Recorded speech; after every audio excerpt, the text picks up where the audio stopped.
Okay, that's us at a couple minutes past the hour, so I think let's get started. Welcome everyone to this webinar. The topic of the webinar is bridging data collection and accessible clinical trial experiences in 2025. So nice and vague, but fortunately I have two experts with me who can really get us into the details. So um, we're going to talk a little bit about the role of data, of the role of new devices, and how collection of data using these new technologies can help make clinical trials more accessible. And joining me are Craig Lipset, who is the co-chair of the Decentralized Trials and Research Alliance, and Brandon Maggio, the global head of digital operations at GSK. My name's Matt Wilkes. I'm a physician by background, come from a critical care and technology background, not from pharma, so I plan on learning an awful lot during this webinar at the same time. And we'll have the panelists talk a little bit more about their background as we enter the discussion phase. Before that, I think it's just worth taking a very high-level look at where we are now and what's changed over the last, well, particularly 5 years since the pandemic. As we all know, there's been a huge rise in the use of wearable devices and telehealth, both in pharma, but particularly in clinical care, with the hospital at home movement in the US and presence of the waiver. There's also been an ever increasing focus in personalized and patient-centric care, which is a great thing. And the combination of these two, improved technology and a patient-centered approach, means that real-world evidence is gaining more weight. And it wouldn't be a webinar without mentioning AI and machine learning. So if you're doing the AI and machine learning drinking game, please take a drink now. But we will touch on that during the course of this conversation. So before we get stuck in, very briefly, I'll start by how we got here. Best Buy Health is made up of three companies. It's made up of Lively, who make personal emergency response devices. It's made up of social caring centres, and it's made up of a technology provider that was called Current Health and has the Current Health platform. And that's where I came from. And when I joined, which was just after the first wave of the pandemic, we were a very small company, and our first break was in pharma when we were asked to do the safety monitoring for one of the vaccine trials. And in the years since, we've grown from providing simply technology to services and kind of wraparound logistics operation that was turbocharged when we were acquired by Best Buy in 2021. So now Best Buy Health provides not just technology in order to gather data, but also the kind of software and EHR integration services to send that data to the right place. But more broadly, we take advantage of Best Buy's expertise in logistics to do things like kit delivery, collection, reprocessing, inventory management, and we offer support services. So this might be to healthcare systems or to sites, and those support services include things like 24/7 clinical monitoring, and safety and adverse event monitoring by a nursing team, our in-house technical support, and our in-house research team. And our goal with all of this is to facilitate trials by taking the burdens from sites and investigators and others and using the expertise that we have in technology, logistics, and wraparound services to speed up trials and, where we can, contribute to safety. But I'm very conscious that this experience is an N of one. It's something that we've been through in the course of the pandemic. And one of the things that I'm really looking forward to in this webinar is understanding more about how our experience relates to the landscape of pharma. And so with that, that's my real pleasure to stop sharing my screen and bring in our two panelists. So Craig, let's start with you. Welcome. I'd love it if you could just tell the audience a little bit about your background. Hey, thanks so much, Matt. I'm a happy consumer at Best Buy. My daughter loves her Fitbit, and I have an elderly parent enjoying their Lively. So I'm certainly happy to be here with you, Matt. Um, my background is pretty much all in clinical trials and drug development. I did spend about a dozen years at Pfizer, where I was the head of clinical innovation, and prior to then, I had helped start a technology and service provider organization, as well as spent a number of years leading clinical and regulatory in biotech. Perhaps most salient for a lot of the way I think today, I've had my own journey as a patient with a rare pulmonary condition that's helped to inform a lot of the way that I think about my data and my interest around where I want my data to travel. Today, I'm working as an advisor and board member with different organizations, but primarily, I'm the co chair and co founder of DTRA, the Decentralized Trials Research Alliance. And your listeners, your viewers can learn more about that group at dtra.org. It's a nonprofit consortium that's comprised of pharma and tech service providers, government agencies, and health systems, all working together to ease the adoption of decentralized methods that are meant to improve access and participation for clinical research. Thank you, Craig. And yeah, it is always fascinating when these experiences become personal and one ends up with skin in the game. I also would love to congratulate you on not making a Best Buy joke. I will get you that discount dishwasher at the end of this call, as we discussed. Okay, well, we've got that on record. Thank you. Thank you. Brandon, Thanks, Matt. I too have been raised in a number of different small biotech to large pharma organizations within the clinical operations space for the past 20 years now, transitioning over into new innovative ways of working that leverage digital technologies and decentralized modalities into the way that clinical trials are conducted to drive accessibility for participation, but also taking the patient centricity into account to ensure that wherever we are deploying a clinical study, we're really meeting the patients where they are. So, current day, I'm working for GSK. I'm leading a team called Digital Operations within GCO, or Global Clinical Operations. And the primary accountability of this team is to operationalize digital technologies, technology enabled studies that leverage decentralized modalities. So, looking across the board at any way we can leverage innovation and drive it into the overall trial design and conduct. that's wonderful. Thank you, Brandon. And we're lucky to have you both. And when you listen to both of your backgrounds, the what stands out is kind of innovation and novel approaches over a really long period of time. And so I'd love to start, I guess, by setting the scene. We take our N of one, which is that Best Buy experience, our current health and Best Buy experience. From your perspectives, how has the clinical trials environment changed since COVID? Particularly with respect to technology, but actually in any direction you'd like to take it. Craig, perhaps start with you there. Thanks, Matt. There were a lot of different technologies and services, innovative opportunities that I think were sitting at our doorstep when the pandemic broke out. The idea of decentralized methods in our trials was hardly new, and many organizations had used bits and pieces of what today has become our toolkit of decentralized methods. Some studies have long used visiting nurses. Some had attempted using things like electronic consent or digital measurements. Some may have even used video here and there, but very few had done so in a very coordinated and disciplined way. And so the adoption curve was pretty flat and very long. In fact, it's now about 20 years ago that I designed and ran the remote trial at Pfizer, which was a first attempt at a fully decentralized clinical trial under an IND. And that's a long time ago. So certainly when the pandemic broke out, there was a rush to grab a lot of these methods that people knew about and there was different levels of experience with, but really hadn't seen much daylight.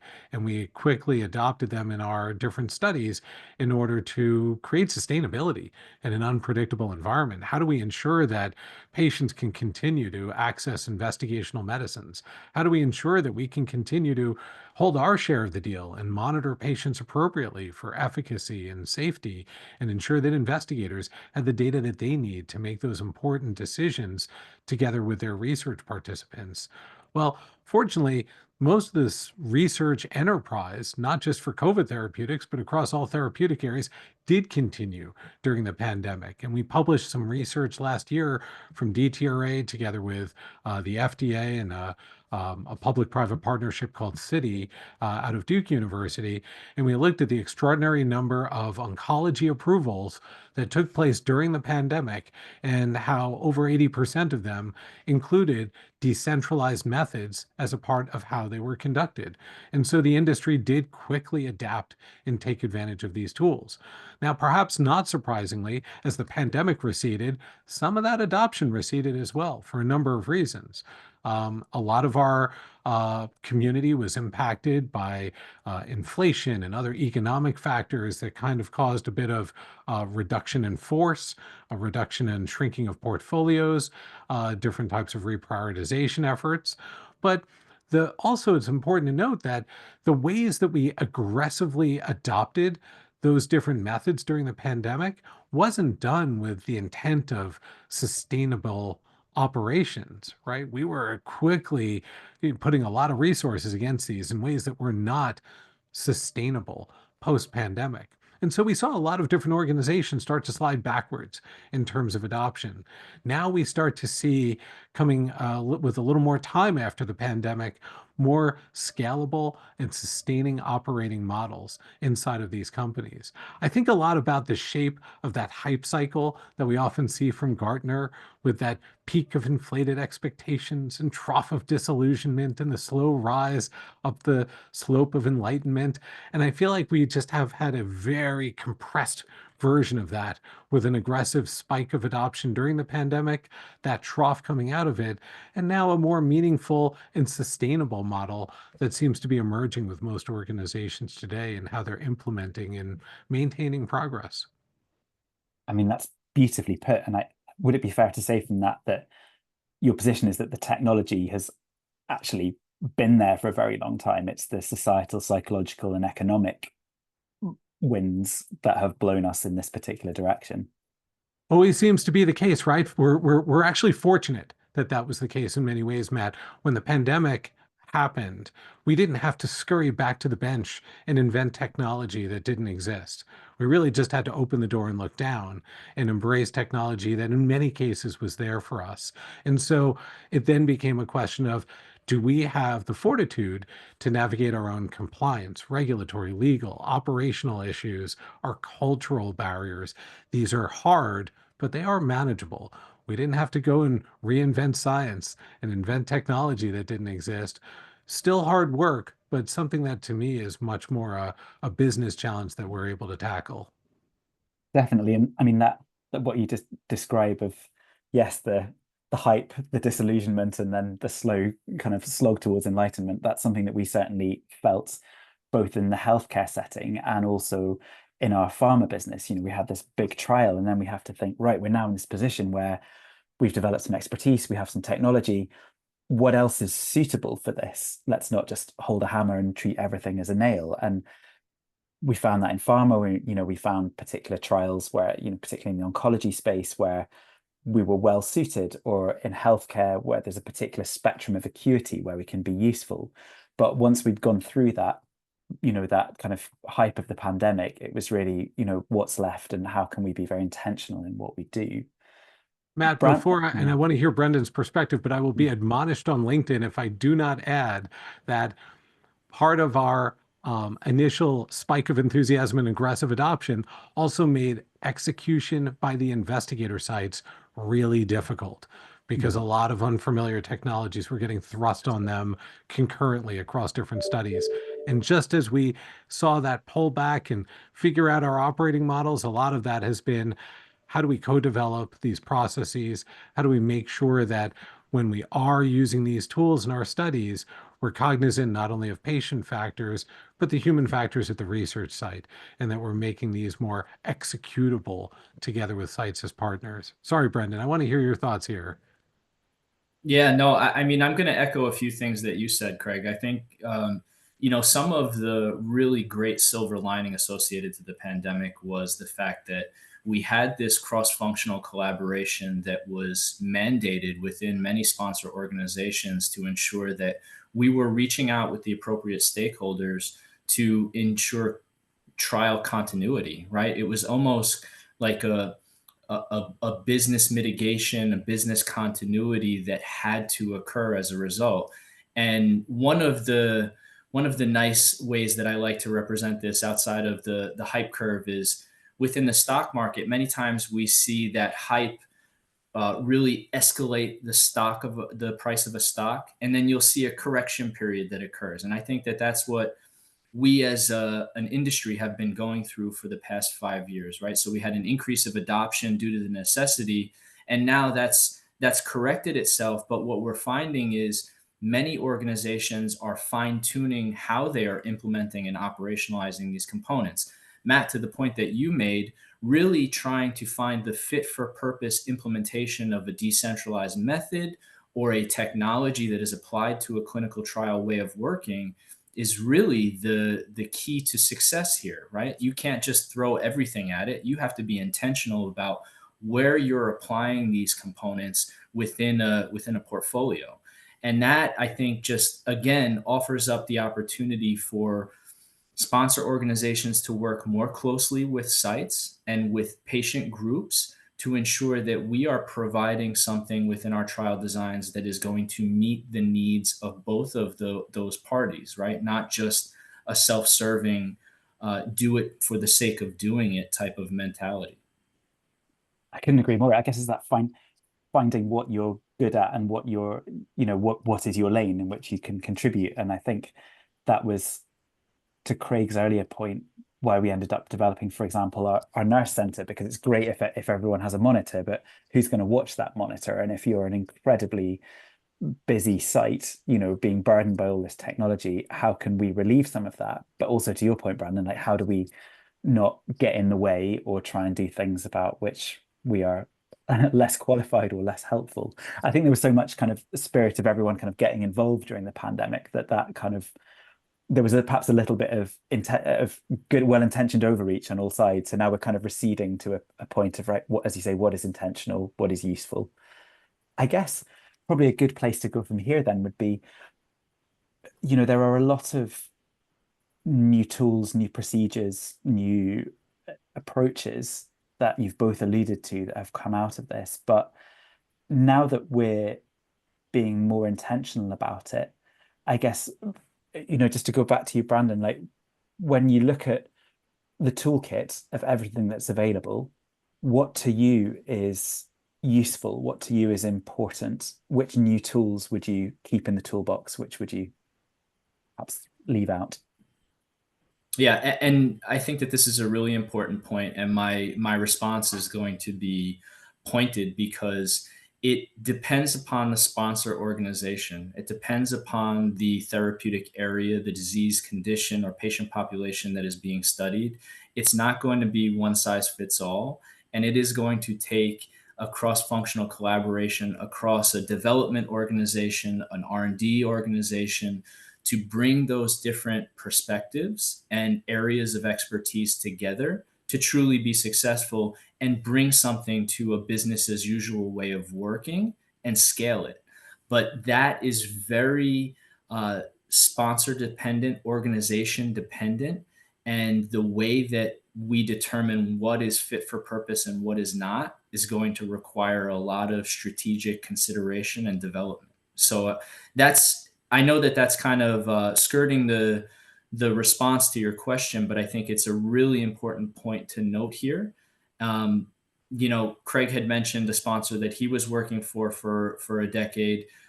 There are sponsor organizations that I have been working for a decade, and each one operates differently. Each one has different accountabilities within each of those cross-functional teams, and figuring out first and foremost how to bring them together in a manner to be truly collaborative and drive the adoption and utilization of these components in a fit for purpose manner within sites and the patients that are enrolling at those sites. That's the key to success. So the key success is not just AI. Everyone raise your glass. Um, It reminds me, Matt, how every it feels like every year in pharma on like December 26th or 27th, you'll get a flurry of emails internally of, hey, why aren't we using technology X in our studies?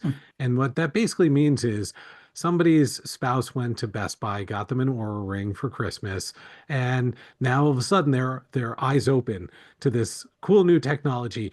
We should be using this in our studies.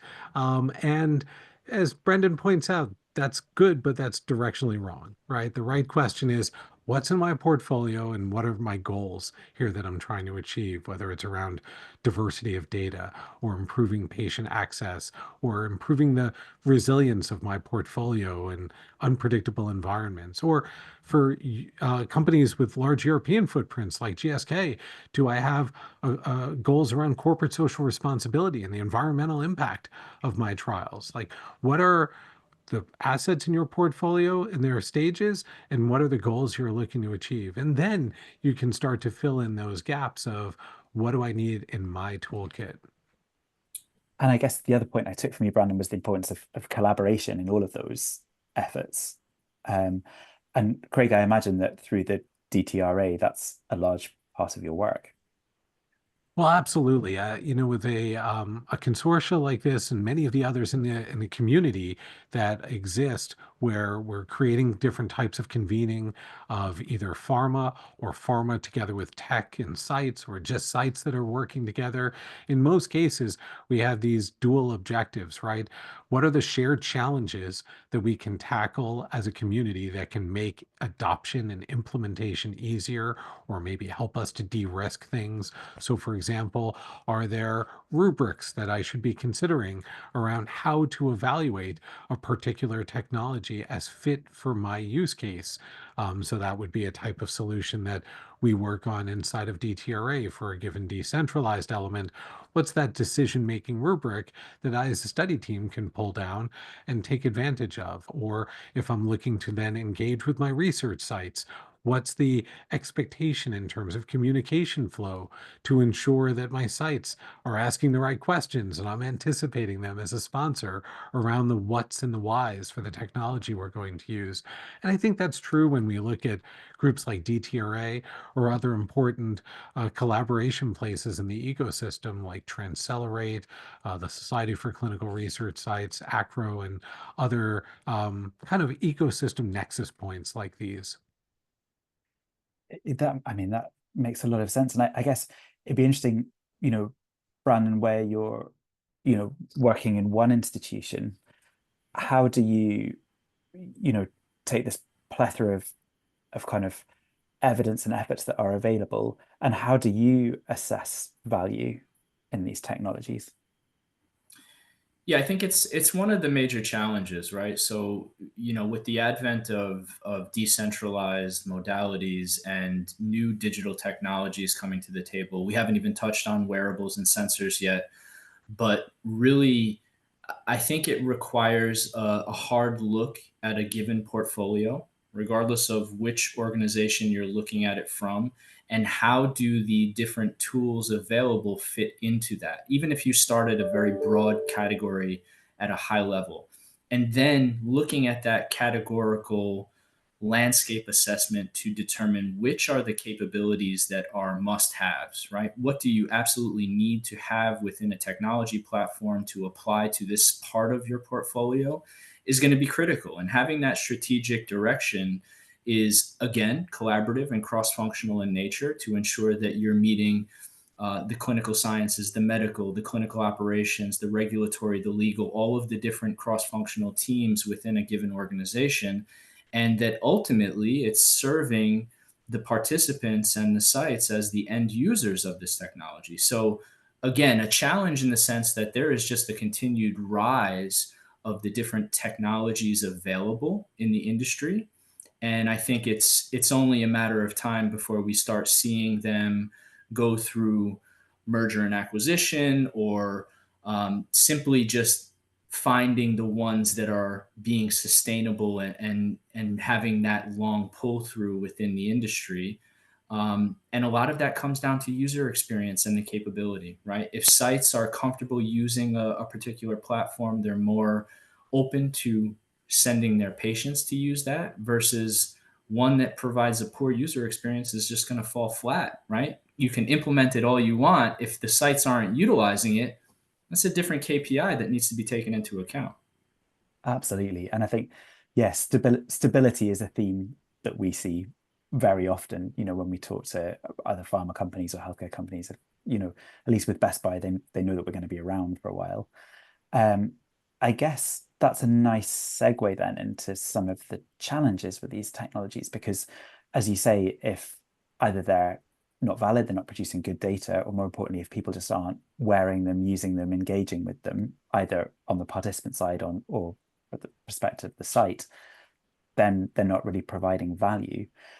What I guess, to turn to Craig, when you sort of survey the landscape of these things in the decentralized trials, what do you see as the biggest barriers to adoption in these new technologies? Well, there's certainly a number of barriers for us, whether we're thinking about how to fit these technologies and their data flow in with the rest of our studies, when we're thinking about their qualification and validation if they're sources of endpoints or other important measurements for our trial, whether we're thinking about adoption considerations, as Brandon pointed out, whether for patients and caregivers, but also for their research sites, the coordinators or investigators who might have to handle or answer questions about that device or technology.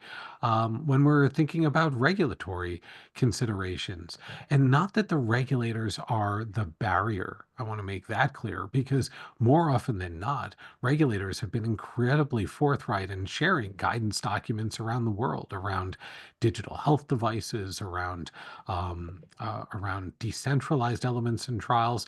Sometimes it's more our awareness and being able to keep up with different expectations globally, because in many cases they might not yet have been harmonized. And are there different expectations for my trial that may span from the US to Germany to Japan and China?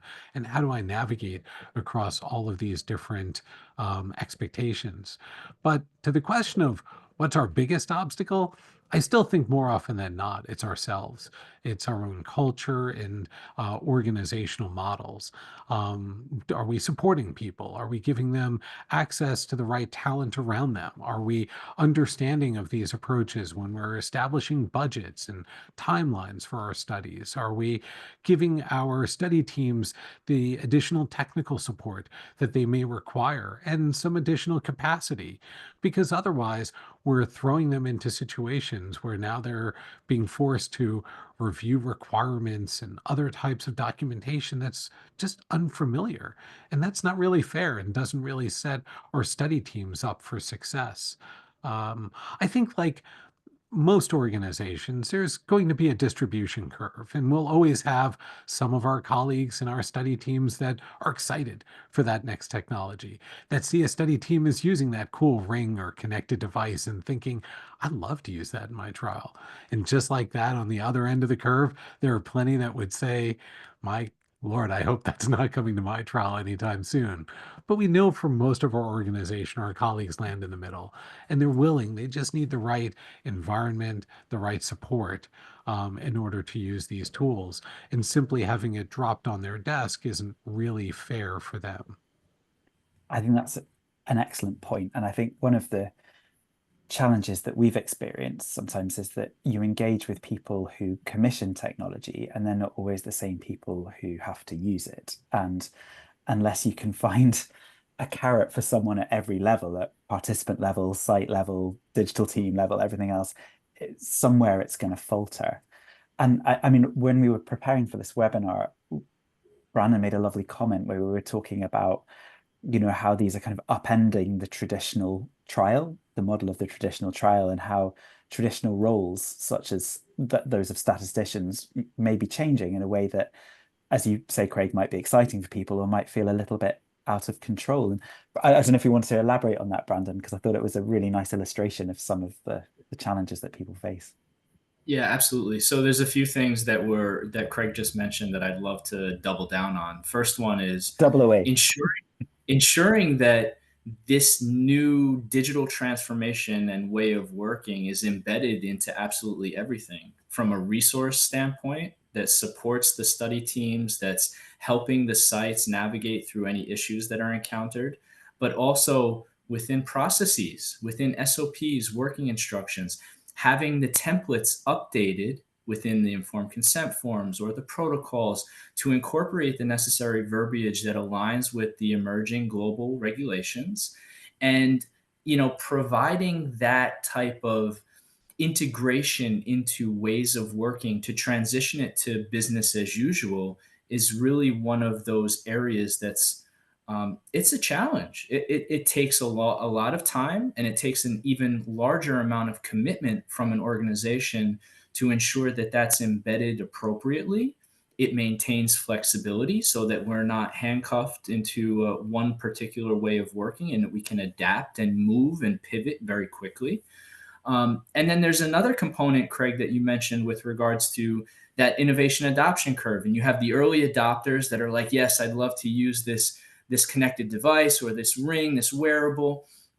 But many times you have others on the other end of that, and they've been called laggards on the other side of that spectrum. And I think both are a challenge, and that's not many times that you'll hear this. But even the early adopters, you need to sanity check a little bit to ensure that, again, we're not just applying a technology or an innovative way of working for the sake of doing it, but it actually is providing benefit and meaningful impact to the participants of that clinical trial, of that vaccines trial. And that's just as challenging as trying to influence those that are not so willing to adopt the technology or decentralized modality, because you don't want to tamper excitement, you don't want to stifle those colleagues, but you need to make sure that you're doing it with the right intent and that it has a purpose and benefit behind it. Yeah, absolutely. It's interesting that the theme of intention is one of the one in these webinars. You always end up with kind of themes that run through it, and that I can definitely see being one of them. I guess it's probably worth dwelling a bit more on regulation. Particularly, the FDA is having a tough time at the moment, and it's what these technologies have the potential to do is to produce different streams of data. Like, we know very well from our work that the data in the home is very different to the data you would see in a hospital, for example, clinic area. And so when you're interacting with regulators, when you're looking for drug approval or label changes or other things, do you find that they're receptive to these new streams of data, or they too, as Craig was alluding to, need some guidance on what they're seeing? I think that health authority likes to have scientific conversations to understand what is the intent, right? Leveraging that same theme, Matt. What is the intent behind the methodology that is used, the technology that is used to collect different data points throughout a clinical study? I don't see a lot of pushback from health authority. I see a lot of curiosity from health authority to understand where sponsors are coming from with their submissions so that they can do their part on their side to ensure that the regulations that are in place are also fit for purpose. So I see a lot of partnership, at least within GSK's engagement with health authority. I see a lot of partnership across those global health authority organizations to have a better understanding. When it comes to the different data points, I think that this is an exciting time because we now have new objective ways to quantify health outcomes across different patient populations, and ensuring that we are leveraging the emerging technology to bring trials to the home where appropriate, and also leverage the brick and mortar sites to have face-to-face visit with principal investigators is also equally as important. So for me, it's really mixing and matching what is going to truly be impactful for a given part of a portfolio, and applying that in a methodology that is really taking into account the different partnerships that you have to have in place with health authority, with the emerging global regulations, with the sites, with the patients, and with the different cross-functional teams within a sponsor organization. That's really well put. I guess it's like the crux of any, you know, research training on the first day of your PhD when they say, what's your question? Like, what are you actually trying to address? And everything else will then follow. Craig, I think you're about to say something there. You know, Matt, I have never seen or heard any story of a sponsor bringing a digital concept forward for a study where the feedback from the regulators was so hostile, abrasive, and negative that it adversely affected their development strategy. What I do know is the companies that don't engage with the FDA will never know. And so bringing those concepts forward are the conversations the regulators are looking for. In many cases, they've even created central knowledge spaces for their own internal experts to be able to connect and share within on those examples. They want to hear your ideas and smart ways that you can improve efficiency, accessibility, and improve data quality in our trials. And they'll engage. You know, for most study teams, the big concerns are what will a reviewer say and what will an inspector say? And increasingly, we're seeing this demystified, right? The example I called out earlier of the number of regulatory approvals in oncology post-pandemic that use decentralized methods, right? There are no examples of an asset that was denied because it used a decentralized method. And instead, we have this increasing body of evidence of examples that did successfully use these methods. And so having that clarity of understanding of how reviewers will receive this. And then regarding inspectors, we've had leaders from inspections at FDA come to meetings like DTRA and publicly share what their expectations are for an inspection, for a study that's using decentralized methods. And here's the big secret: it's the same stuff they're already looking for, right? It's not some other secret checklist that they're going to pull out and suddenly drop on your desk and reveal for you. From a regulatory perspective, it's still patient safety and data integrity. These guardrails haven't shifted or moved when we're using these methods. And so for us as sponsors, it's that same diligence around having a plan, having risk mitigation plans in place, and sticking to it. Yeah, I mean, that not only rings true with our experience with the FDA when we've engaged them from an R&D perspective, where they've been, you know, nothing but helpful throughout, but just that more broader theme of once you make the unfamiliar familiar, and you do that through human conversation and interaction and collaboration, then, you know, suddenly this all seems a lot easier than it did the day before. I guess one of the things that I'm interested in is when, okay, we've got buy-in, which is wonderful, buy-in internally, buy-in from regulators, buy-in from, you know, sponsored from people who say, okay, let's do this in a decentralized way. Do you find that people still want the traditional endpoints, or people are more willing to accept digital endpoints, surrogate endpoints, new endpoints for safety, integrity, efficacy? Brandon, go for it. Yeah, I'll take a shot at that, and then Craig, please build on this. I think that everyone's going to have an opinion, right? At some point in time through a clinical trial program and the different studies therein, there's going to be different thoughts and opinions on, should we go for a traditional endpoint? Should we go for an exploratory endpoint? Should we go for a digital endpoint? For me, I think that, again, another key theme to success here is not one or the other.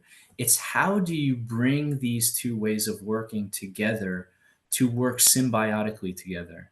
And that, for me, like you asked the question around endpoints, you could look at ECOA, that's been used as an endpoint in the past within clinical studies.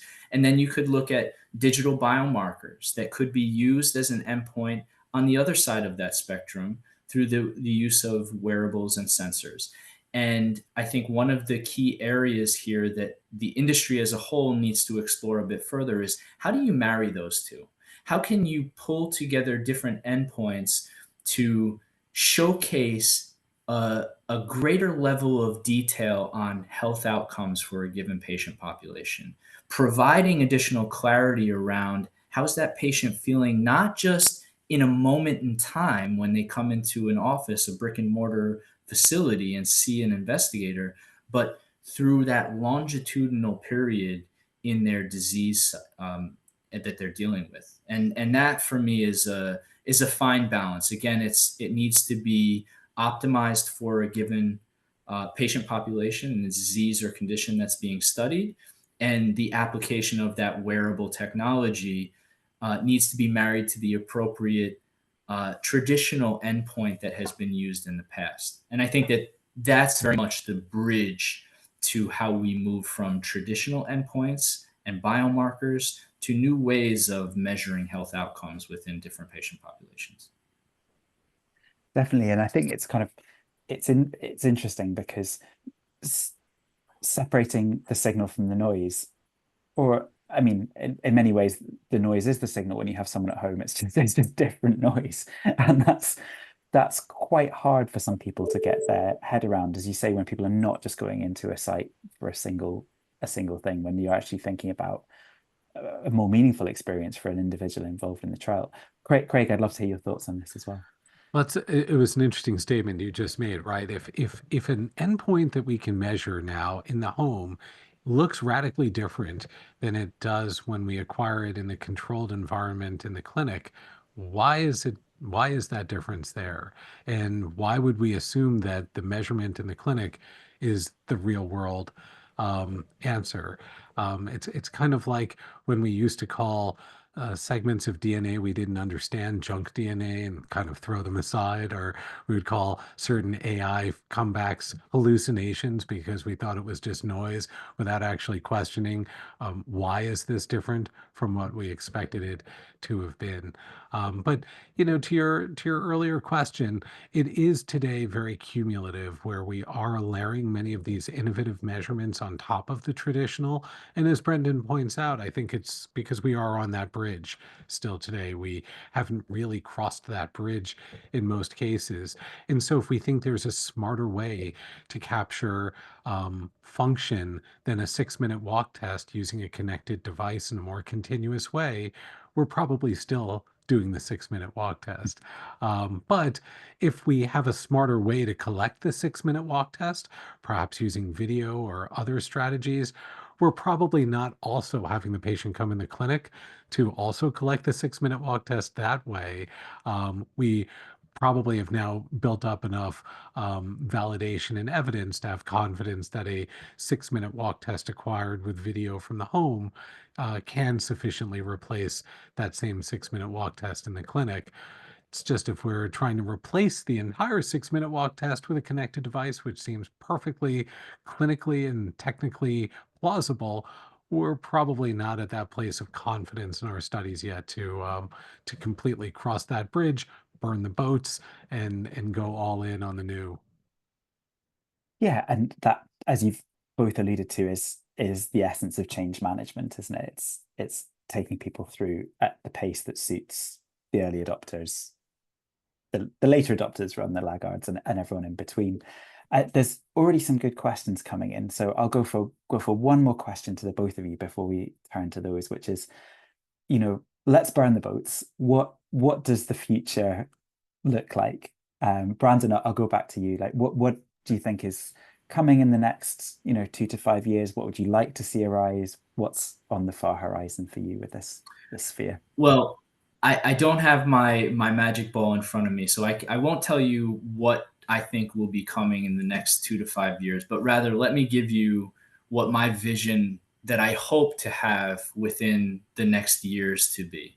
And that is one where we are actively pulling and in utilizing the different technology and decentralized modalities at hand in that business as usual manner. But I'm going to go even further than that. I'm going to say that we're leveraging the different novel data points that are available, pulling in synthetic data so that we can reduce the number of participants randomized to placebo arms, leveraging the different technologies that patients could use in order to passively and or actively monitor their health outcomes throughout the duration of their clinical trial experience. Essentially, these trial participants wouldn't even know that they were participating in a trial, right? It would be an experience where they're going through their day to day, and we would just be actively collecting different data points to understand how are they living, how are they feeling within their disease or condition, and how is any investigational product improving or not improving their health outcomes. So I think that that's really the ideal state that I would see, is less of a burden, if not an elimination of the burden altogether on both sites and patients, so that it's just seamless. We can kind of work together holistically with the PCPs, the principal investigators, the different laboratories that are available, the different home health services that we could deploy, the technologies that we bring in that have interoperability across the different systems, so that it's just a continuous flow of data, and that we can really turn around and perform statistical analysis to have a really much better understanding of how is a patient feeling? How has this compound impacted them, benefit or not? That's beautifully put. And it's not, so by through reducing the burden, you're actually getting something that is much more realistic and meaningful at the same time. So that, that feels like a tremendous win. Craig, your crystal ball. My crystal ball, we're not recording this, Matt, right? I'm not going to be held accountable. Somebody's not going to dust this But off in 2 everywhere, years. the LinkedIn errati will come back to haunt you if you're wrong Well, on any small I'll point. put this out there. So I do think over that shorter horizon, that 2 to 3 years, it's about digesting what's in the funnel today, right? And so how do we truly meaningfully scale, whether it's our digital measurement capabilities, our decentralization capabilities, and continue to progress those opportunities like synthetic data, digital twins, and some of the more today aspirational but truly game-changing spaces. As we think about that 5 to 7 year horizon, I do agree with Brendan's vision about a frictionless model for clinical research. And I think some of the breadcrumbs that will help us to get there is to look at what today we look at as almost all-comer observational registry-like studies. All of us from the Precision Medicine Initiative, or for instance, some of the ways I might engage with Apple Research's research app on my iPhone. And I think the difference that we'll start to see over that 5 year horizon is how those observational all-comer studies actually become master protocols, and how it's no longer going to be a story of I've opted in for research here, so now you're trying to recruit me and get me to move me and my data over there and take this other device, and then when I'm done, jump over to there. But instead, this frictionless model where I've opted in for research, I'm participating in research, and maybe for some of that journey, there's an intervention that's going to be right for me. Or maybe it's right for my digital twin, and I'm giving permission for a slice of my data to have its own journey, powered by AI. Maybe it's actually being introduced an intervention, or maybe I'm the one getting an intervention and that's my control. But whichever the path, I've opted in, there's transparency, but there's this lack of friction. We're no longer asking me to abandon my role as patient and become subject, and asking my doctor to abandon her role as provider and become investigator, and everybody has to scrap the systems they're using and switch to something new. But we can have this much more fluid way for me to choose to share my data to power and answer your and our research questions. I mean, that's wonderful. I also love the idea of deciding whether your digital twin's career is nature or nurture, that you can, by sending it off on its own journey. I mean, it was a wonderful answers, and it's a vision that I share and am passionate about. I think, if we can move care out of the four walls of the hospital or the confines of the site into this kind of frictionless thing where people can participate in something that is a societal endeavor, then we'll all be in a much better place. We have some great questions actually, and I will do them in order and imaginatively. So the first question comes from Shreya Palikar, who says, as trials become more decentralized, are cybersecurity risks becoming a bigger concern? For example, authentication of patients and staff. And if so, how are you thinking about these challenges? That feels like a good question for Brandon, someone who does this operationally day to day. I think that cybersecurity absolutely needs to be taken into account, but I don't think that that's a forward-looking statement. That's a current day statement. So within the validation procedures, the technical qualification procedures that you're performing within a given digital health software or technology platform, that needs to be taken into account to ensure that components of GDPR, HIPAA are all being taken into account from a regulation standpoint prior to implementation into a given clinical study to collect data. So, absolutely, it's going to be continue to be critical in this space. But I would like to think that it's going to become easier once we as an industry start driving towards more unified platforms that have multitudes of capabilities, not just one capability that we deploy and we have to deploy 20 of them to a given site, but one unified platform that pulls in eCOA, eConsent, all of the connected sensors, all of the different capabilities that we look to harness within a given study. And again, depending upon whether or not it's fit for purpose. The challenge I think we face with that is with regulations such as GDPR, what is the personal identifiable information that we are able to collect? And how can we ensure that that individual is truly who they say they are when they're enrolling into the study? And I think that that goes again back to marrying some of those traditional ways of working with the innovative ways of working of the future. Thank you. And yes, that makes perfect sense. Mohammed Harris asks a question about blood sampling, which I guess we talk about all these digital technologies, but there's digitalness can only go so far, and sometimes you need some of the good stuff. So he poses this question to both of you, actually. And so we'll start with the one he poses to you, Brandon, where he asks if decentralized blood collection devices are implemented at GSK, and how does that fit in with your clinical trials? So we have absolutely taken this capability and service into account and applied it. But there are certain considerations that need to also be taken into account to ensure that it's successfully implemented.